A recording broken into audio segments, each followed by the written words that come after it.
এটা আমাদের শিলংয়ের পাঁচপুকুরি হোমস্টে। এটা এবার আমাদের রুমের ভেতর যাচ্ছি।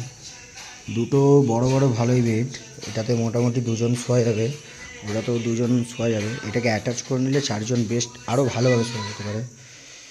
এখানে একটা টেবিল। এবার আপনাদেরকে বেলকনি দেখাচ্ছি। এই যে বেসিন, আয়না, এটা বাথরুম।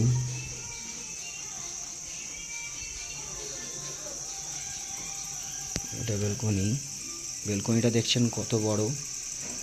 এটা ভিউ পয়েন্ট। এখন আশা করি রাত্রেবেলা আপনারা কিছু অতটা দেখতে পারবেন না।